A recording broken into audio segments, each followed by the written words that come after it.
అందరికీ నమస్కారం అండి. తెలుగు కథల వేదికకు స్వాగతం. ఈరోజు ప్రముఖ రచయిత్రి శ్రీమతి ముప్పాళ్ళ రంగనాయకమ్మ గారు రచించిన చుట్టమై చూడొచ్చి అనే చక్కటి కథను విందామండి.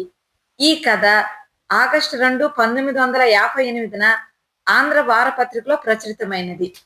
ఇక కథలోకి వెళ్తే, వేళగాని భోజనం ఆకలిగా లేదు కూడా అన్నాడు బలరాం పీట మీద కూర్చుంటూ. పర్వాలేదులిద్దరూ, ఈ ఒక్క పూటకే గదు, ఆకలైనంత వరకే తినండి, వచ్చేసరికి 12 దాటుతుంది, అప్పుడెలా తింటాం అంది అమల పళ్ళెంలో అన్నం పెడుతూ.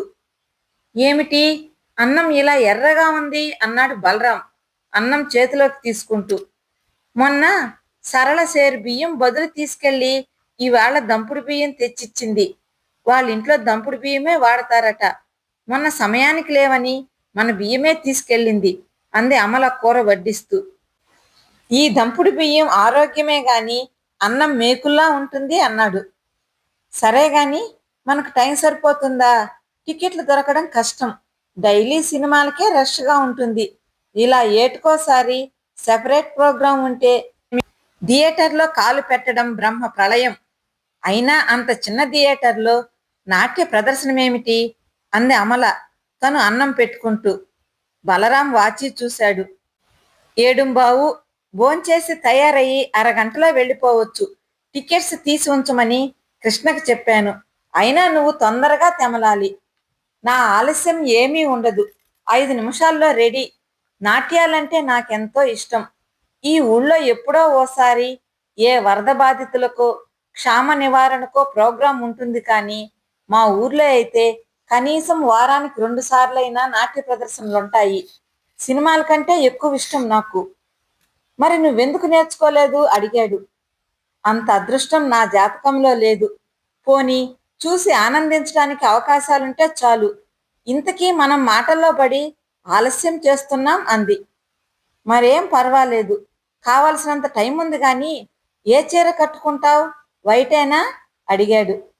అవును, నైట్ డ్రెస్ వైటే కదా సరిగా. తెలుపు చీర, నలుపు చోళి తీసి మంచం మీద పెట్టి వచ్చా. రోసానే సాయిబు రొట్టెన్నర తిన్నాడని వేళగాని వేళంటూనే గిన్నెలు ఖాళీ చేశాం నవ్వింది అమల చెయ్యి కడుక్కుని లేస్తూ. మరి 3 గంటల సేపు కుర్చీలో కూర్చోటానికి ఓపిక ఉండొద్దు? అదీగాక నువ్వు వండిన వంకాయ కూర అన్నాడు.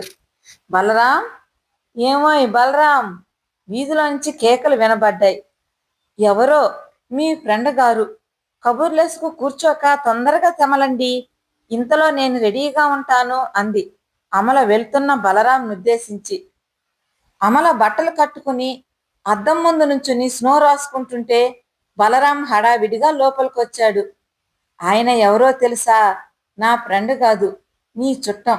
మీ రెండో వదిన పెద్ద తండ్రి రామనాథం గారు. ఏదో పని మీద వచ్చారట.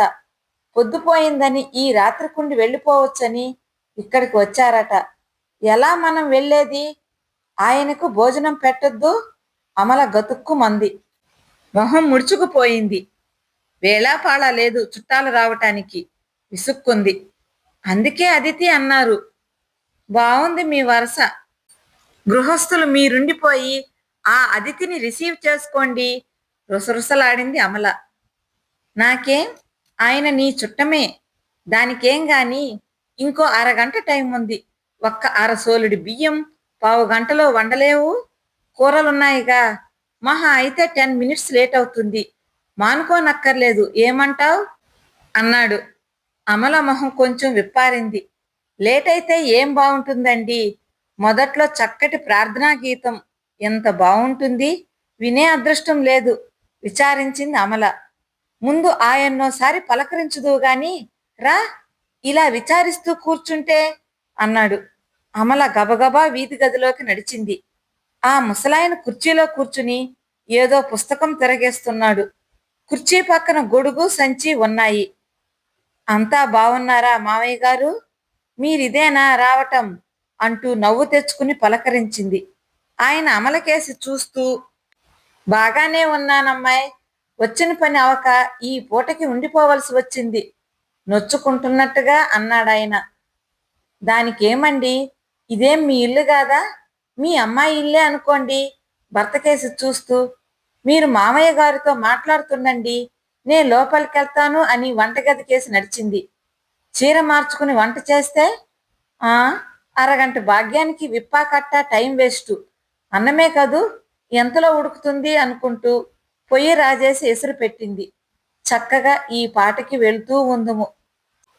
జనం కిటకిటలాడుతూ ఉంటారు.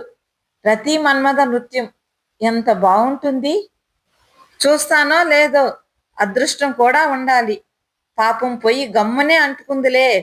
అమల చెవుల్లో గజ్జలు గణగణం రోగుతుంటే బుర్ర ఆలోచనలతో నిండిపోతోంది. లేవండి మామయ్య, కాళ్ళు కడుక్కుని భోంచేద్దురు గాని అంది అమల వీధి గదిలోకొచ్చి. అబ్బే, ఎందుకమ్మాయి నీకాశ్రమ, రేపుదయం భోంచేయొచ్చు, ఈ పూటకి పర్వాలేదులే అమ్మాయి అన్నాడాయన. అలా అనకండి, ఇంటికొచ్చిన చుట్టానికి భోజనం పెట్టటానికి శ్రమేంటి బాబాయ్, అటువంటి శంకలేమీ పెట్టుకోకుండా భోంచేయండి అన్నాడు బలరాం. అది కాదు నాయనా, మామూలుగా మనిషినైతే శ్రమేముందులే, వెధవ గొడవ, క్రిందటేడాది చచ్చే జబ్బు చేసింది చూశావు, అప్పట్నుంచి పథ్యంగా తింటున్నాను. దంపుడు బియ్యం అన్నంగాని పనికిరాదు, వంకాయ ఆవకాయ లాంటివి వాడటం లేదు, నూనె తాలింపు కుదరనే కుదరదు. అందుకే గదు ఎప్పుడూ ఇల్లు కదలను. నేను ఇబ్బంది పడి ఇతరులను ఇబ్బంది పెట్టాలి. హోటల్ మెతుకులు వాసన చూస్తేనే జబ్బు తిరగబెడుతుంది. ఈ రాత్రిపూట మీరేం శ్రమ పడతారు నాయనా నా గురించి అన్నాడాయన దిగులుగా. ఆయన మాటలు వింటూ బలరాం స్తంభించిపోయాడు. అమల గుండె ఆగిపోయింది. ముసలాన్ని నమిలి మింగేద్దామన్నంత కోపం వచ్చింది. పత్యాలు పానాలు ఉన్నవాళ్ళు పురిగిళ్ళకెందుకు రావాలో పానకంలో పుడకలాగా అనుకుని చిరాకుగా లోపలికెళ్ళిపోయింది అమల. బలరాం కూడా నెమ్మదిగా లోపలికొచ్చాడు. అమల మంచం మీద కూర్చుని ఉంది మూతి ముడుచుకుని. అన్నం వండావు కదూ, నిమ్మకాయ పచ్చడుంది, చారుంది, పెరుగుంది కదూ అన్నాడు నెమ్మదిగా బలరాం. అన్నం మాత్రం ఏది, దంపుడన్నం మేకుల్లా గట్టిగా ఉంటే ముసలాయన తినలేడేమోనని మరబియ్యమే వండాను అంది అమల. బలరాంకి నవ్వొచ్చింది. అది చూసి అమల కేడుపొచ్చింది. నా కర్మ, లేకపోతే ఈ పాటికి థియేటర్లో కూర్చుని ఉండవలసిన దాన్ని. చుట్టమై చూడొచ్చి దెయ్యమై పట్టుకుందని నాకు ఆ అదృష్టం లేదు అంది భారంగా అమల. బలరాం అమల పక్కన కూర్చున్నాడు. చూడమల, ఆయనేం గతిలేక మనింటికి రాలేదు. అనవసరంగా మనకు శ్రమ ఇస్తున్నానని ఎంతో నొచ్చుకుంటున్నాడు. ఇదే వాళ్ళ అమ్మాయి అయితే ఇలా విసుక్కునేదా? మనం పెడితే తింటాడు, లేకపోతే పస్తుంటాడు. మర్యాద గల పెద్ద మనిషి మన ఇంటికొస్తే ఎలా పస్తు పడుకోబెడదాం? డాన్సులు ఇవాళ కాకపోతే రేపుంటాయి. ఆ భాగ్యానికి మంచి మర్యాద లేకుండా ఎలా అన్నాడు. ఇప్పుడు నన్నేం చేయమంటారు అంది అమల. లేచి అన్నం వండు, నేనెలా బజారుకెళ్ళి బీరకాయలైనా ఏమైనా తీసుకొస్తాను. కాస్త నెయ్యి తాలింపు వేసి కూర వండొచ్చు. లేమరి, 8 దాటిపోయింది అన్నాడు. అమల మాట్లాడకుండా వంటగదిలోకి వెళ్ళింది. బలరాం కూరగాయలు సంచి తీసుకుని వీధిలోకి నడిచాడు. తెల్లవారింది. అమలకి రాత్రంతా సరిగ్గా నిద్ర పట్టలేదు. పట్టిన ఏ రతి మన్మధులో, ఉమాశంకరులో, రాధాకృష్ణులో నాట్యం చేస్తూ లేపేసేవారు. లాభం లేదనుకుని కను చీకటుండగానే లేచిపోయింది. ముసలాయన 3 గంటలకే లేచి కూర్చున్నాడు. అమల ఆయన కోసం నీళ్లు కాచి స్నానానికి తోడింది.